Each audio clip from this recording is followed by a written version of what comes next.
என் பெயர் யோவான். நான் ஒரு கதையை உருவாக்குகிறேன். ஒரு கிராமத்தில் எல்லாம் விளாண்டுருந்தாங்களாம். சின்ன பசங்கள்லாம் எல்லாம் விளாண்டுருக்கும்போது எல்லாம் கேமெல்லாம் போர் அடிக்குது, வேறு கேம் விளாட்லான்ட்டு எல்லாம் விளாண்டுருந்தாங்களாம். அந்த கேமில் ஒருத்தனுக்கு மட்டும் சவுண்டு கேட்டுச்சான், வா நானும் வரேன்ட்டு. சரி பிரம்மையாக இருக்குன்னு விட்டானா. சரி அப்படின்னு திருப்பி போட்டாங்களா, திருப்பி கேட்டுச்சான். எல்லா நண்பர்களும் இருக்கிறாங்களே இல்லையான்னு செக் பண்ணுங்க அப்படின்னாங்களா. எல்லாம் செக் பண்ணாங்களாம். எல்லாம் சரியாக தான் இருக்கிறோம் 19 பேரெல்லாம் பண்ணாங்களாம். சரி அப்படின்ட்டு திருப்பி ஆரம்பித்தாங்களாம். கடைசியில் ரொம்ப சத்தம் கேட்டுனா எல்லாம் வீட்டுக்கு ஓடி போயிட்டாங்களாம். இழுத்து வச்சுட்டு பொறுத்துட்டு எல்லாம் படுத்துக்கிட்டாங்க நடுக்குன்ட்டு. மறுநாள் வேறு இடத்துல விளாண்டாங்களாம். எல்லாம் ஓடி பிடிச்சி விளாண்டுருக்கும் போது ஒரு பிள்ளை உழுது போச்சான். ரத்தம் எல்லாம் ஊற்றிட்டு இருந்துச்சா. அந்த அந்த செகண்ட்கே எல்லா ரத்தமும் காண போச்சான்.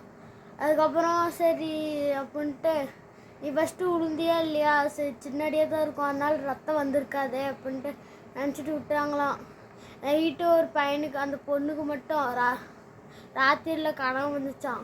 அதுக்கப்புறம் மறுநாள் காய்ச்சல் வந்துருச்சான். அதுக்கப்புறம் ஹாஸ்பிட்டலுக்கு கூப்பிட்டு போனாங்களாம். காய்ச்சலெல்லாம் ஒன்றும் இல்லை அப்படின்னாங்களாம். டைம் என்னத்துக்கு வேஸ்ட்டு பண்ணுறீங்க அப்படின்னாங்களாம்.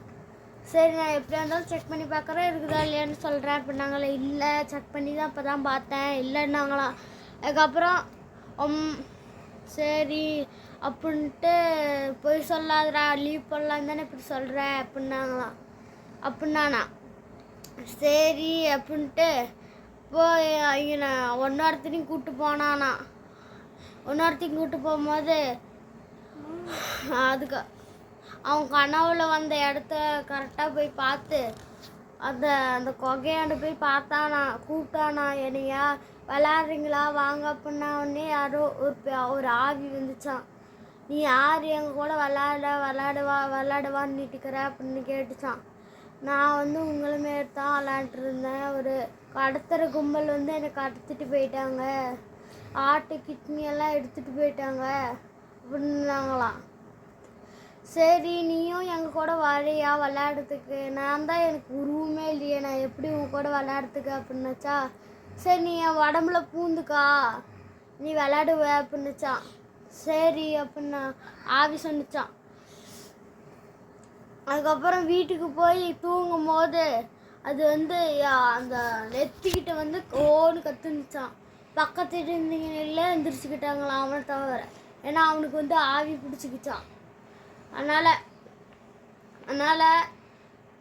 ஆவி பிடிச்சவொடனே அவனுக்கு மட்டும்தான் தெரியுமா. எழுப்பலான்னு உனக்கு மட்டும் ஏன்டா கேட்கலான்னு பார்த்தா எழுப்பிவிட்டாங்களாம். அவன் கத்தனோடனே எல்லாம் போய் நின்றுக்கிட்டாங்களாம். போய் ஒரு இடத்துல தர்காவை கூப்பிட்டு போய் எல்லாம் வந்துருச்சு விட்டு எல்லாத்தையும் சரி பண்ணாங்களாம். அதுக்கப்புறம் அந்த பையன் வேறு இடத்துக்கு அந்த இடத்துல இருக்கக்கூடாதுன்ட்டு எல்லாம் போயிட்டாங்களாம். அதுக்கப்புறம் புதுசாக அவங்க விளாட்றீங்க திருப்பி வந்தாங்களாம்.